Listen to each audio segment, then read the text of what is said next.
Dmitri Smirnov, seorang imam besar Katolik Ortodoks menggemparkan ratusan jemaat dengan sebuah khutbah pada pertengahan September tahun 2016 lalu.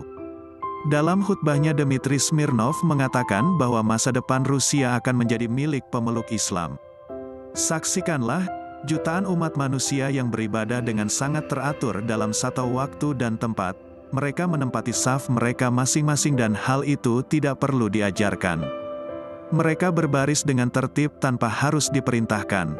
Lalu di mana kalian melihat penganut agama Kristen di seluruh dunia bisa beribadah bersama, dan hal itu sama sekali tidak ada dalam Kristen. Kalian tidak akan pernah melihatnya, ujar imam besar Katolik Ortodoks di depan ratusan ribu jemaatnya. Lihatlah mereka, kaum muslimin kerap membantu dengan sukarela tanpa berharap imbalan, tapi pemeluk Kristen malah sebaliknya. Kalian tanyakan pada wanita tua itu, katanya sambil menunjuk wanita lumpuh yang berada di gerejanya. Sang imam besar Katolik Ortodoks itu mengatakan bahwa wanita tua itu mengaku setiap kali ke gereja di Moskow, wanita itu kerap mendapat jasa transportasi dari seorang pengemudi muslim. Pengemudi muslim itu selalu menolak tiap kali wanita tua itu ingin memberi bayaran atas jasanya. Menakjubkannya, pengemudi muslim itu beralasan bahwa Islam melarang untuk mengambil upah pada wanita lansia, jompo, duafa dan anak-anak yatim di berbagai panti dan yayasan. Dmitri Smirnov telah membuktikan bahwa Islam mewajibkan umatnya untuk menghormati orang tua, terlebih lagi orang tua yang tak berdaya.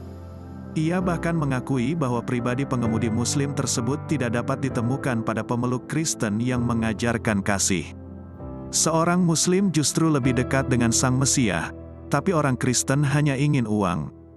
Apakah kalian tidak merasakan bagaimana dalam prosesi penebusan dosa, siapa saja harus membayar pada pendetamu, entah itu miskin atau manula, wajib memaharkannya sebagai ritual pengampunan dosa, ungkap Dmitri yang seketika membuat ratusan jemaat yang mengikuti misa imam besar Katolik itu terdiam dan merenung. Dia mengatakan seorang muslim tidak tertarik untuk mengambil upah pada orang-orang lansia. Mereka begitu ikhlas dengan sukarela membawakan barang-barang serta belanjaan wanita tua sampai sang wanita tua itu henka berdoa ke gereja. Bahkan, kata dia, sang pengemudi muslim setia untuk mengantar jemput wanita tua itu. Inilah kenapa saya mengatakan masa depan Rusia akan menjadi mayoritas pemeluk agama Islam dan negeri ini akan menjadi negara Islam, lanjutnya dalam khutbah. Menurutnya, tuduhan teroris yang kerap dialamatkan kepada agama Islam hanya kan isu belaka. Sebab, kata dia, kenyataannya umat Islam sangat mengedepankan etika dan kesopanan. Di depan jemaatnya, Dmitri mengakui bahwa meski umat Islam difitnah sebagai teroris, tapi populasi jumlah manusia yang berbondong-bondong memeluk agama Islam di Eropa dan Rusia makin ramai berdatangan ke masjid untuk memeluk Islam. Karena mualaf tahu betul bahwa Islam tidak sekejam yang dunia tuduhkan, lanjutnya.